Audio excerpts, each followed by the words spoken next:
전남 담양군에서 농사를 짓는 김인찬 씨 이야기입니다. 김인찬, 7살 된 김인찬 어린이가 작은 형과 놀다가 그만 왼쪽 눈을 다쳤습니다. 왼쪽 눈이 이제 보이지 않게 됐는데 오른쪽 눈도 하얗게 안개가 끼기 시작했습니다. 그로부터 7년이 지나고 14살 때 김인찬 학생은 양쪽 눈의 시력을 완전히 다 잃고 말았습니다. 중학교를 다닐 수가 없었습니다. 찾아가는 병원마다 치료는 불가능하다고 말을 합니다. 달리 방법이 없었습니다. 김인찬 학생은 꼬박 10년 동안 방 안에 틀어박혀서 그저 먹고 자고 그냥 살기만 했습니다. 아무것도 할 수 없었습니다. 그런데 처음 3년 동안은 정말 매일같이 꿈에 학교가 보이는 거예요. 3년이 지났는데 3년 동안 아무것도 보지 못하고 나니까 이제 어떤 시각적인 기억들이 머릿속에서 마음속에서 사라져 갑니다. 영영 지워져 갑니다. 어느새 꿈도 꾸지 않고 꿈이 없는 사람, 미래가 없는 사람, 삶에 아무런 의미가 없는 그런 어두운 삶의 사람이 되었습니다. 아버지가 이 아이를 불쌍히 여겨 25살 되었을 때 송아지 한 마리를 사줬습니다. 앞을 보지 못하는 가운데 송아지를 키우는데 뿔에 받치고 그리고 뒷발질에 차여가면서 더듬더듬 이 송아지를 보듬고 키워냅니다. 해가 지나고 이놈이 어느덧 자라서 새끼를 칩니다. 조금 돈이 이제 마련이 된다 생각하니까 마음속에 2가지 소원이 생겼습니다. 자기가 소경이지만 그래도 이 땅에 남자로 태어났으니 장가 한번 가는 것이 소원이었고, 그리고 가장 근본적인 소원은 무엇이었을까요? 보는 것. 정말 내 평생 소원, 한 번 세상을 그리고 사람을, 내 가족을 보고 싶다는 것이었습니다. 37살 되었을 때 첫 번째 소원을 이루게 되었습니다. 함께 다니는 교회의 교우 한 사람이 중국 자매교회를 통해서 중매를 뒀습니다.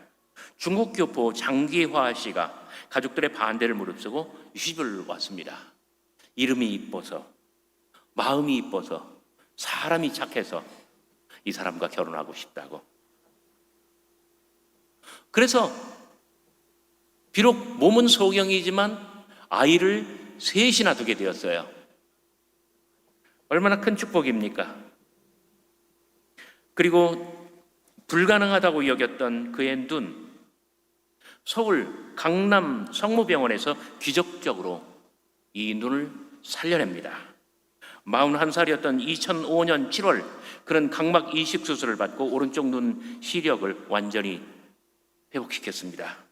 시력을 상실한 지 27년 만에 다시 광명한 세상을 보게 되었던 것입니다. 일생 동안 갈망했었던 한 줄기 빛이 오른쪽 눈으로 새어 들어오는 순간 그가 처음 바라본 것은 바로 사랑하는 아내와 세 자녀의 얼굴이었습니다.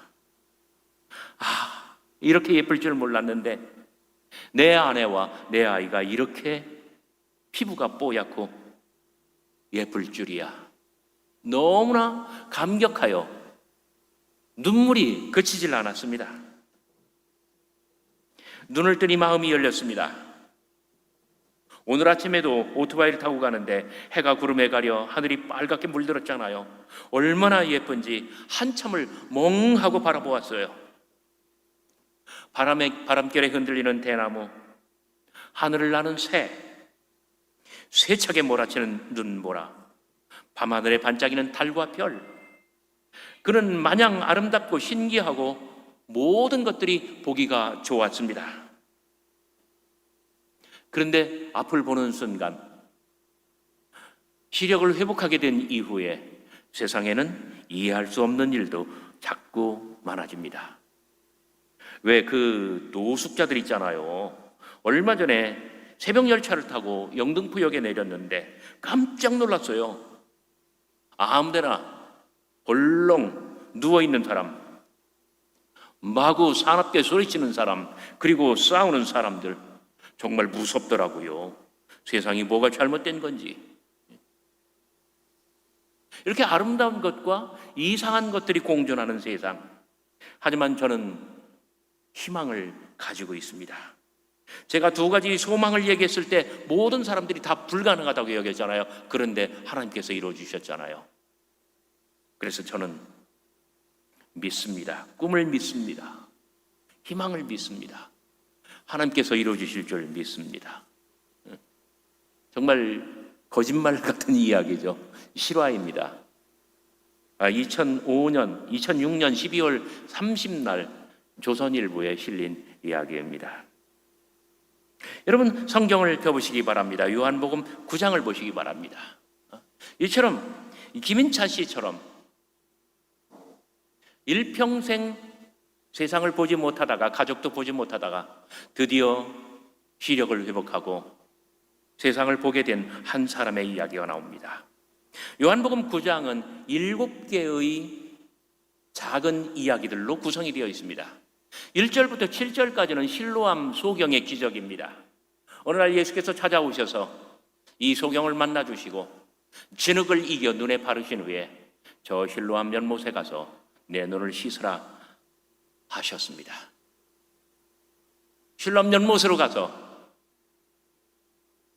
그 연못 물로 진흙을 벗겨내고 그리고 눈을 뜨니 세상이 보이기 시작합니다. 그러나 자신을 눈뜨게 하신 예수는 아니 보입니다. 그는 어디로 갔을까요? 두 번째 이야기가 8절부터 12절까지입니다. 이 사람이 눈을 뜬 것을 보고 이 사람이 세상을 보는 것을 바라보고 이 사람이 과연 그 사람이냐? 아니 그 사람은 눈이 먼 봉사였는데 소경이었는데 이 사람은 세상을 보는 사람이지 않소. 그러니 그 사람이 아니요. 양론이 아주 의견이 분분합니다.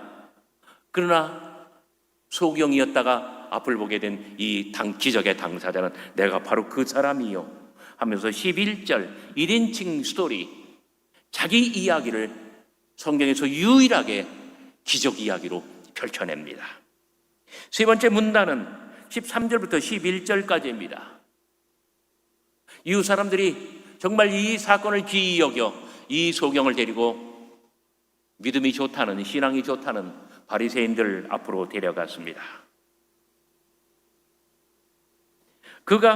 바리새인들은 만약에 예수라고 하는 자가 이 자의 눈을 뜨게 했다면 그것은 안식일이었기 때문에 예수라는 자가 안식일을 범한 것이다. 죄인이라는 뜻입니다.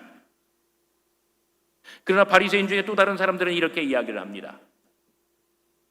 이 사람이 죄인이라면 어떻게 이런 기적을 행사할 수가 있었을까? 바리새인들도 의견이 분분합니다. 그러자 18절부터 23절까지 네 번째 이야기, 유대인들이 이 소경의 부모를 소환합니다. 부모를 불러다가 이 사람이 당신의 아들이 맞소? 그러나 부모들은 자기들이 잘못 이야기를 하면 유대 사회에서 추방당할까봐, 출교당할까봐 직접 말하지 않고 내 아들이 장성하였으니 그를 데려다가 물어보시오. 그가 자기의 일을 말하리이다. 이렇게 이야기를 합니다. 그리고 다섯 번째 이야기가 24절부터 34절까지인데 유대인들이 그 소경을 다시 소환합니다. 두 번째로 소환합니다. 24절 너는 하나님께 영광을 돌리라. 우리는 이 사람이 죄인인 줄 아노라. 왜? 안식일을 어겼으니까. 안식일을 어기면 신명기와 출애굽기 율법에 의하면 그 자리에서 돌로 쳐 죽이라고 하는 거예요. 예수라고 하는 자가 만일 너의 눈을 고쳤다고 한다면 안식일에 의로 행위를 한 것이니 그는 죄인이 아니냐. 너는 그에게 영광을 돌리지 말고 오직 하나님께만 영광을 돌리라. 우리는 그가 죄인인 줄 아노라. 25절, 이 소경이 답합니다. 그가 죄인인 줄을 내 알지 못하지만 한 가지 아는 것이 있어. 내가 소경으로 있다가 지금 그 사람으로 인하여 사람과 세상을 밝히 보고 있다는 바로 이 분명한 사실이요. 26절, 그 사람이 내게 무슨 일을 행하였느냐? 어떻게 네 눈을 뜨게 했다는 말이냐? 27절 소경이 또 이야기를 합니다. 내가 이미 일러서도 듣지 아니하더니 어찌하여 다시 듣고자 하나이까? 당신들도 그의 제자가 되려 하나이까? 28절, 그들이 욕하여 가로되 너는 그의 제자이나 우리는 모세의 제자로다. 이상하다. 이 사람이 내 눈을 뜨게 하였으되 당신들은 그가 어디서 왔는지 알지 못하는도다. 32절, 창세 이후로 맹인으로 난 자의 눈을 뜨게 하였다 함을 내 듣지 못하였거늘 이 사람이 하나님께로 오지 아니하였으면 아무 일도 할 수 없었으리라. 이 사람이 내 눈을 뜨게 한 것을 보니 이 사람은 하나님께로부터 온 사람인 것이 분명하다는 뜻입니다. 그러나 유대인들은 발칵 사회가 뒤집어졌습니다.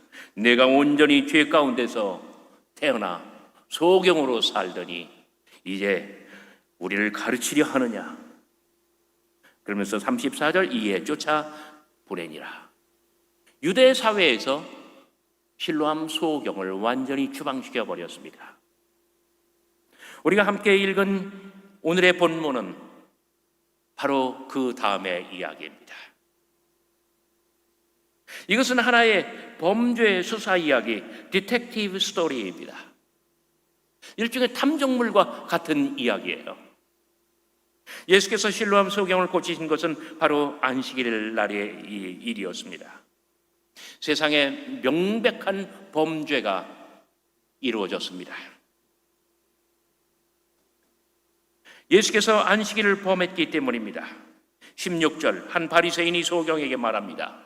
이 사람이 안식일을 지키지 아니하니 이 사람은 하나님께로부터 온 사람이라 할 수 없다.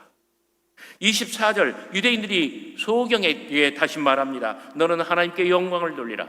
우리는 이 사람이 죄인인 줄 아노라.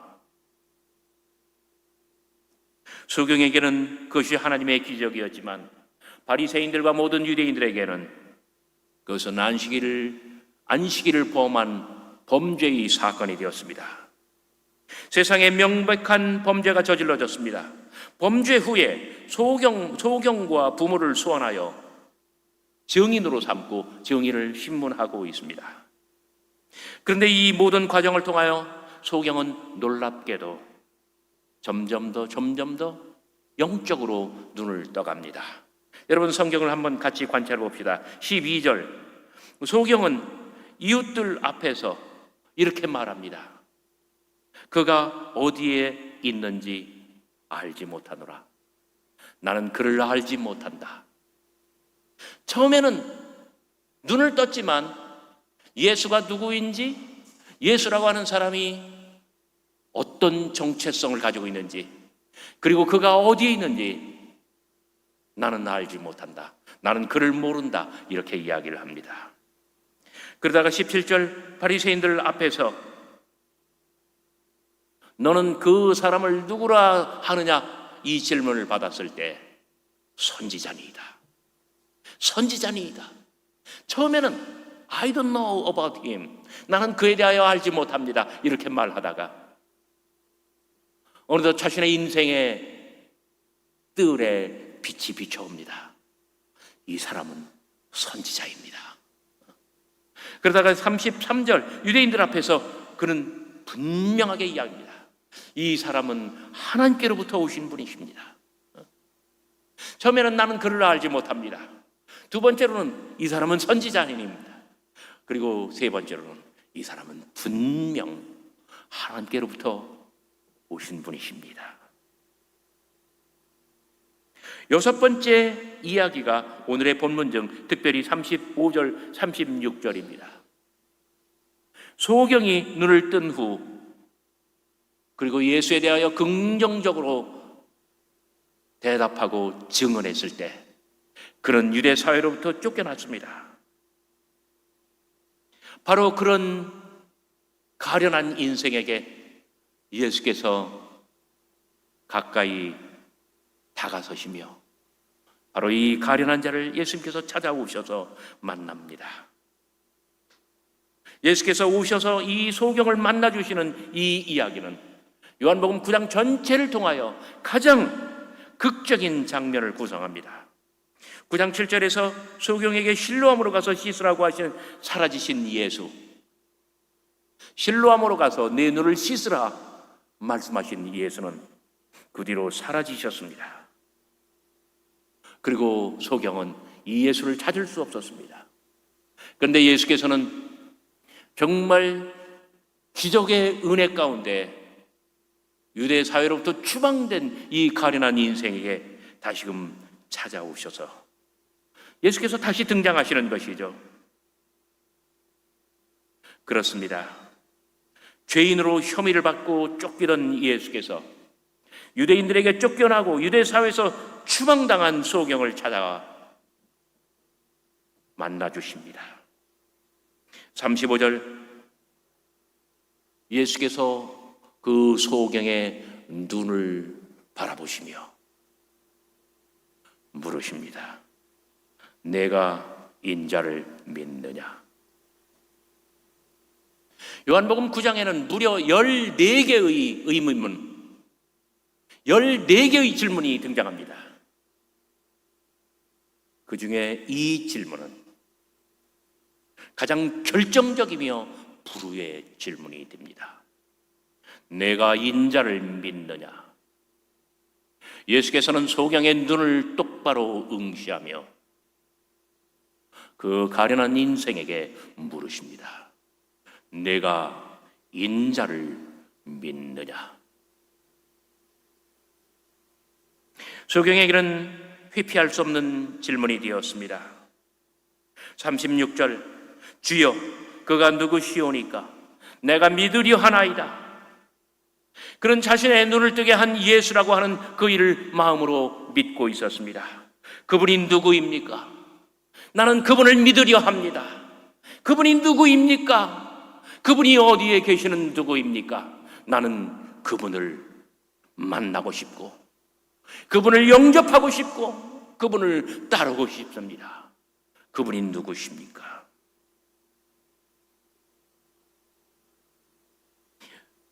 그는 진실로 그분을 마음으로 믿고 있었습니다. 32절 창세 이후로 맹인으로 난 자의 눈을 뜨게 하였dam을 내가 듣지 못하였으니 33절 이 사람이 하나님께로부터 오지 아니하였으면 아무 일도 할 수 없었을 것입니다.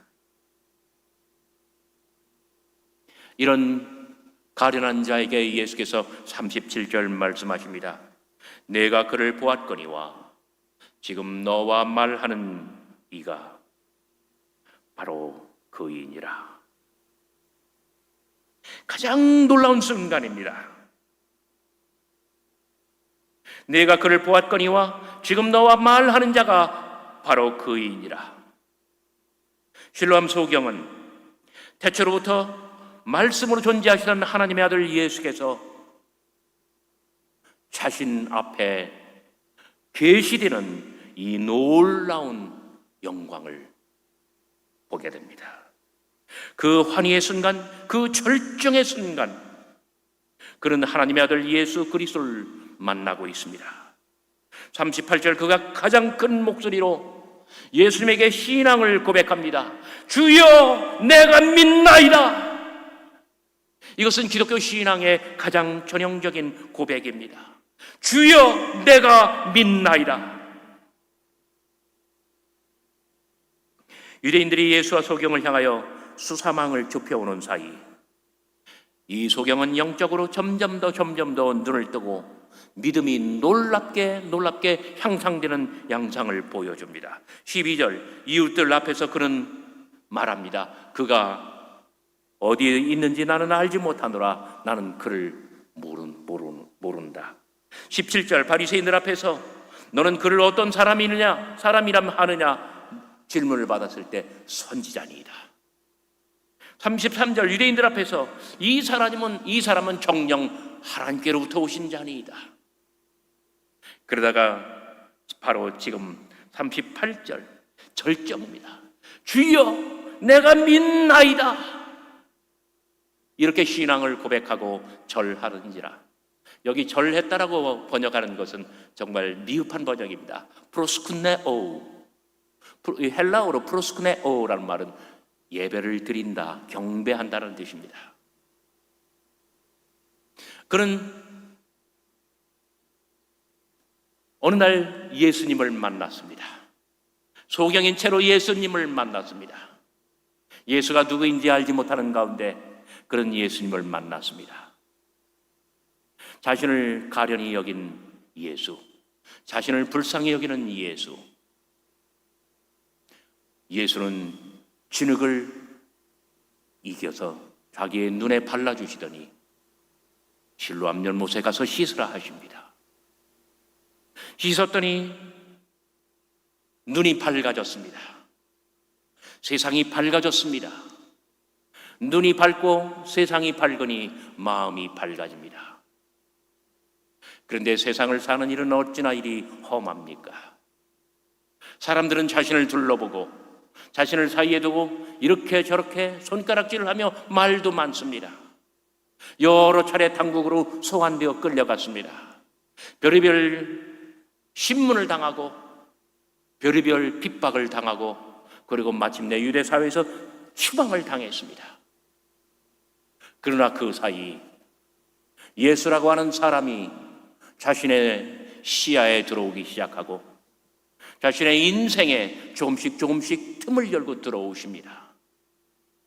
그리고 마침내 예수와 자신이 마주했을 때 내가 인자를 믿느냐? 그가 누구시니까? 내가 그를 믿고자 하나이다. 내가 그를 보았거니와 너와 함께 말하고 있는 자가 바로 그이니라. 이렇게 말했을 때 그의 영적인 눈은 완전히 열렸습니다. 주여 내가 믿나이다. 주여 내가 믿나이다. 그는 완전히 예수 그리스도를 영접하고 예수를 따르는 자가 되었습니다. 마지막으로 39절부터 41절까지는 9장 전체의 7번째 이야기, 마지막 이야기입니다. 예수와 바리새인들이 대면하는 이야기입니다. 이 부분은 9장의 첫 부분 1절부터 7절까지와 완벽하게 짝을 이룹니다. 여러분 9장 5절에서 예수께서는 말씀하셨습니다. 나는 세상에 있는 동안 세상의 빛이라. 1장 9절 참빛 곧 세상에 와서 각 사람에게 비추는 빛이 있었나니 예수는 태초로부터 계셨던 말씀이고 그리고 영원까지 빛나는 영원한 빛, 참빛이 되십니다. 여기 마지막 장면에서 예수는 빛의 심판자로 나타나십니다. 39절 내가 심판하러 세상에 왔으나 내가 심판하러 이 세상에 왔으니 보지 못하는 자들은 보게 하고 보는 자들은 맹인이 되게 하려 함이라.